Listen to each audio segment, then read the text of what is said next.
Hello guys, welcome to the गोंडे। तो आज हमारे सामने यहाँ पे क्लीन साइंस एंड टेक्नोलॉजी का स्टॉक है। यहाँ पे कंपनी जो है बहुत ही बेहतरीन है, बहुत ही बेहतरीन यहाँ पर अब तक परफॉर्म करते आ रही है। 8 महीने पहले इसका आईपीओ आया था। आईपीओ की प्राइस जो थी यहाँ पे 900 से लेकर यहाँ पे 880 के बीच में यहाँ पे थी, और इसने जो लिस्टिंग गेन दिया था बहुत ही डबल का दिया था। यहाँ पे 1700 1750 के आसपास इसकी लिस्टिंग हुई थी, और अब तक इसने बहुत बेहतरीन परफॉर्म किया है। लिस्टिंग के बाद भी यहाँ पे 2400 का आंकड़ा यहाँ पे टच करके आ चुकी है, और फिलहाल जो करंट प्राइस चल रहा है वो 1900 और 2000 के बीच में यहाँ पे चल रहा है।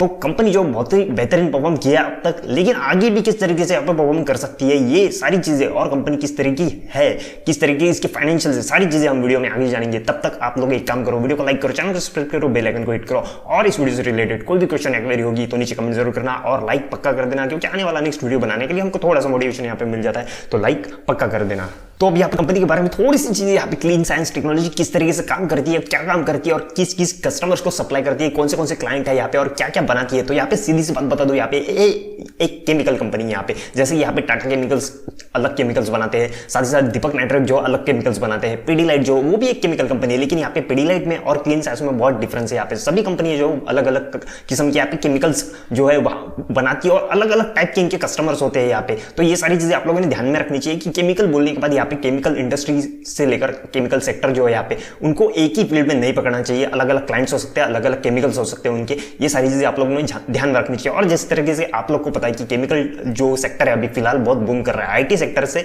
बाद में, आईटी सेक्टर के बाद में कोई बूम कर रहा होगा तो वो केमिकल सेक्टर ही है यहाँ पे। तो ये केमिकल सेक्टर जो यहाँ पे वो क्लीन साइंस एंड टेक्नोलॉजी यहाँ पे क्या क्या सप्लाई करती है, इनके जो केमिकल्स है यहाँ पे वो यहाँ पे किन किन इंडस्ट्रीज को यहाँ पे सप्लाई करते हैं, तो वो है यहाँ पे फार्मा, फिर कॉस्मेटिक्स, फिर फूड इंडस्ट्री, इस तरह के टाइप के जो इनके क्लाइंट्स है वो इंडस्ट्रीज को ये सप्लाई करती है यहाँ पे। तो यहाँ पे जो इनका कॉन्ट्रीब्यूशन यहाँ पे इंडिया के साथ साथ यहाँ पे जो है वो बाहरी कंट्रीज के अंदर भी बहुत ज्यादा है। यहाँ पे 70% इनका जो रेवेन्यू यहाँ पे वो बाहर से ही आता है। तो यहाँ पे एक चीज आप लोगों ने ध्यान में रखनी चाहिए, तो यहाँ पे China, Europe, US, Korea, Taiwan, Japan, इनके साथ साथ यहाँ पे इंडिया के अंदर इनका जो है 30% बिजनेस। और सबसे मेन चीज आप लोग को यहाँ पे बता दूं कि जो चाइना है यहाँ पे, वो चाइना में यहाँ पे एक्सपोर्ट करते हैं कितना, 30% रेवेन्यू इनका, सिर्फ और सिर्फ 30% रेवेन्यू यहाँ पे सिर्फ चाइना से आता है। यहाँ पे आप लोगों ने एक ध्यान बात रखनी चाहिए, एक बात का ध्यान रखना चाहिए कि मैं यहाँ पे एक्सपोर्ट की बात कर रहा हूँ, इंपोर्ट की बात नहीं कर रहा हूँ कि यहाँ पे चाइना से रॉ मटेरियल इंपोर्ट करते हैं। यहाँ पे मैं बात कर रहा हूँ यहाँ पे दूसरी कंपनीज को उनको रॉ मटेरियल सप्लाई करती है, as a raw material supply करती है दूसरी कंपनीज को, जैसे pharma,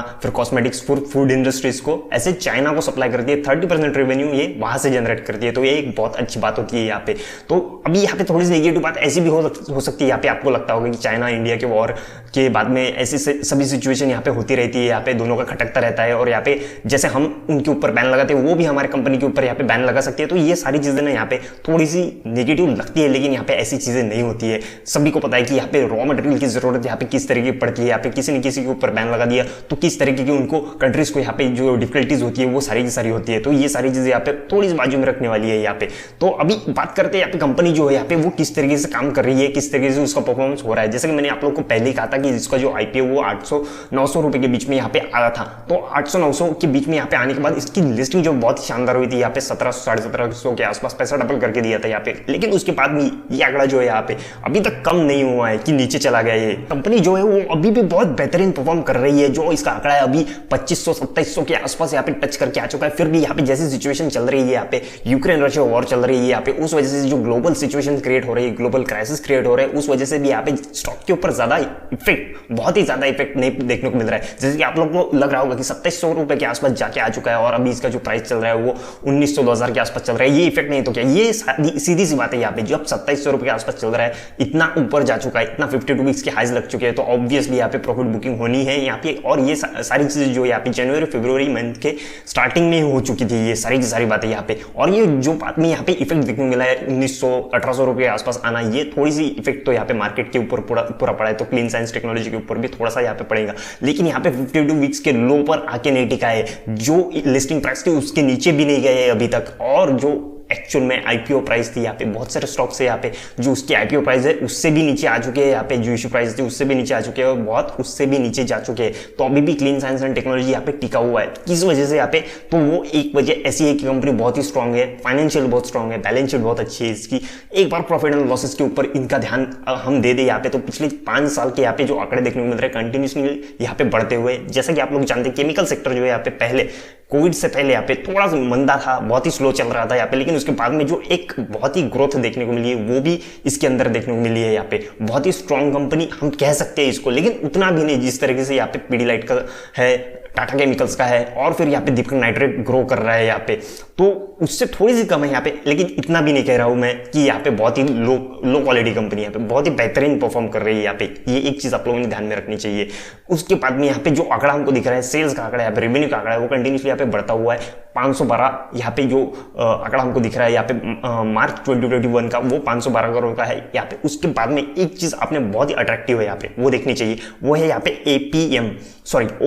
OPM operating profit margin जो है यहाँ पे बहुत ही बेहतरीन है। यहाँ पे 40 से 50% के बीच में यहाँ पे हर बार रही है ये, और ये किसी भी कंपनी के लिए यहाँ पे बहुत ही बेहतरीन बात होती है कि जो एक्सपेंसेस होते हैं वो सारी चीजें यहाँ पे निकाल कर जो ओपीएम है यहाँ पे इनका कितना बच रहा है, ऑपरेटिंग प्रॉफिट मार्जिन यहाँ पे वो यहाँ पे 51%, 260 करोड़ अगर पिछले साल का देखा जाए, तो इसी वजह से जो होती है यहाँ पे वो बहुत ही बेहतरीन कंपनी बनती है ये। और दूसरी चीज यहाँ पे आप लोग को बता दूं कि बहुत ही बेहतरीन कंपनी एक चीज की वजह से और भी बनती है, वो एक है कि डेट फ्री होना कंपनी ने। कंपनी जब डेट फ्री होती है बहुत ही अच्छा खासा ग्रो करती है यहाँ पे। जो इनका इंटरेस्ट होता है यहाँ पे देख लो, यहाँ पे इंटरेस्ट जो है वो 0 पे कर रही है यहाँ पे, टोटली डेट फ्री कंपनी है यहाँ पे। इतना अच्छा ओपीएम, उसके बाद में डेट फ्री रहना, तो आप सोच सकते हो कि इसका कैश फ्लो किस तरीके का होगा। ऑब्वियसली कैश फ्लो भी यहाँ पे बेहतर ही नहीं होगा, कैश फ्लो बेहतर होगा तो इनके आने वाली जो प्रोजेक्ट्स है या फिर प्लांट एक्सपेंशन है यहाँ पे वो भी बहुत अच्छी तरीके से खुद के कैश के बलबूते पे यहाँ पे वो ग्रो करेंगे। यहाँ पे इनको कोई भी कर्जा लेने की जरूरत नहीं या फिर इंटरेस्ट पे करने की जरूरत नहीं। ये चीज भी आप लोगों ने ध्यान में रखनी चाहिए कि ये सारी चीजें जो होती है ना यहाँ पे, इंटरेस्ट ना पे करना या फिर जो कर्जा ना होना और फिर इतना अच्छा ओपीएम और इतना अच्छा नेट प्रॉफिट होना, ये सारी चीजें एक कंपनी को बेहतर बनाती है प्लांट एक्सपेंशन के जरिए भी और जो मार्केट के अंदर रिटर्न मिलता है उसके जरिए भी। तो यहाँ पर थोड़ा क्वार्टरली रिजल्ट जो इसके उसके ऊपर भी नजर डाल ली जाए तो पिछले जो इस ईयर के फाइनेंशियल ईयर 2022 के आंकड़े भी यहाँ पर देख ली जाए तो यहाँ पे जून, सितंबर, दिसंबर के जो क्वार्टर हमारे सामने वो भी बहुत बेहतरीन परफॉर्म कर रही है। यहाँ पे 146 से लेकर यहाँ पे 181 तक 181 तक यहाँ पे परफॉर्म करना, तो ये बहुत बेहतरीन बात होती है। यहाँ पर भी जो प्रॉफिट मार्जिन है यहाँ पे वो भी बहुत अच्छी तरीके से मेंटेन की है इन लोगों ने। और साथ ही साथ जैसा कि मैंने कहा था कि नेट प्रॉफिट ऑब्वियसली बहुत बेहतरीन मिलना है, इंटरेस्ट ही नहीं है यहाँ पे, डेट फ्री कंपनी है यहाँ पे, बहुत अच्छा खासा यहाँ पे जो नेट प्रॉफिट है वो बच रहा है, कैश फ्लो बहुत अच्छा खासा हो रहा है, प्लांट एक्सपेंशन जो है बहुत बेहतरीन हो रहा है। तो क्वार्टरली रिजल्ट्स भी इस बार के बहुत अच्छे आ रहे हैं। मार्च के क्वार्टरली रिजल्ट्स आने के बाद यहाँ पे हमको दिख जाएगा एक फाइनेंशियल ईयर 2022 का जो आंकड़ा है एक्चुअल में देखने को मिलेगा, जो यहाँ पे मार्च 2021 का है जैसा देखने को मिल रहा है वो इस साल देखने को मिलेगा। ऑब्वियसली यहाँ पे जो सेल्स है, रेवेन्यू है और साथ ही साथ यहाँ पे ऑपरेटिंग प्रॉफिट मार्जिन जो है किस तरीके की रहने वाली है वो भी हमको यहाँ पे पता चल ही जाएगा। तो ये सारे इट इज इक्वल्स टू जिस तरीके से मैंने बताया इसका बैलेंस शीट, इसका profit and loss, quarterly result जिस तरीके से दिख रहे हैं हम लोग को यहाँ पे, तो इस तरीके की कंपनी को बहुत स्ट्रॉन्ग बनाते हैं, इन फ्यूचर बहुत बेहतरीन परफॉर्म कर सकते हैं। लेकिन यहाँ पर एक चीज ऐसे देख लीजिए कि करंट प्राइस जो इसकी करंट प्राइस यहाँ पे 1900-2000 के बीच में चल रही है, तो इस टाइम पे यहाँ पे इसके अंदर अप्लाई करना है इस टाइप के सेक्टर में यहाँ पे, तो ये बेहतरीन होगा या नहीं। ये सेक्टर जो है यहाँ पे केमिकल सेक्टर बहुत बूम कर रहा है, बहुत अच्छी तरीके से यहाँ पे परफॉर्म कर रहा है, लेकिन यहाँ पे इस प्राइस पर जो 1900-2000 के आसपास चल रही है फिलहाल ये जो है यहाँ पे बहुत ऊपर लग रही है। यहाँ पे हो सकता है यहाँ पे थोड़ा सा कोई सिचुएशन ऐसे क्रिएट हो जाए कि मार्केट जो है थोड़ा सा और डाउन हो जाए, उस टाइम पे जब ये थोड़ा सा नीचे चला जाए तो उस टाइम पे इसको बाय करना ये बहुत बेहतरीन होगा। अदरवाइज यहाँ पे शॉर्ट टर्म की पोजीशन से बिल्कुल भी सोचना नहीं चाहिए। तो शॉर्ट टर्म की पोजीशन से अगर नहीं सोच रहे होगे, आप लॉन्ग टर्म की पोजीशन से सोच रहे हो, तो ऑब्वियसली इन फ्यूचर ये जो आंकड़ा है ऑब्वियसली बढ़ेगा, इसका जो वैल्यूएशन है वो भी बहुत बेहतरीन है कंपनी का। ऑब्वियसली लॉन्ग टर्म के हिसाब से सोचोगे तो ये आगे बहुत बेहतर परफॉर्म कर सकता है, बहुत बेहतर रिटर्न जो है वो दे सकता है। इस बारे में आपने सोचना चाहिए। अगर इसके अंदर इन्वेस्ट कर भी रहे हो आप लोग तो बहुत ही अच्छी तरीके से यहाँ पे टेक्निकली फंडामेंटली इसका एनालिसिस एक बार कर लो, बहुत बेहतरीन कंपनी है। और यहाँ पर कोई आपके फाइनेंशियल एडवाइजर होंगे तो उसके एडवाइस लेकर ही आप इसके अंदर इन्वेस्ट करोगे तो बहुत बेहतरीन होगा। ये सारी चीजें जो आप लोगों ने सोचनी चाहिए। तो अभी फिलहाल इस वीडियो को यहीं पर खत्म करते हैं। वीडियो अच्छा लगा, काम तो लगा तो इसको लाइक करो, चैनल को सब्सक्राइब करो, बेल आइकन को हिट करो, और इस वीडियो से रिलेटेड कोई भी क्वेश्चन होगी तो नीचे कमेंट जरूर करना और लाइक जरूर कर देना, क्योंकि मैंने पहले कहा था कि आने वाला वीडियो नेक्स्ट वीडियो जो उसको बनाने के लिए हमको थोड़ा सा मोटिवेशन यहाँ पे मिल जाता है। तो लाइक जरूर कर देना। तब तक के लिए टाटा, स्टे अलर्ट।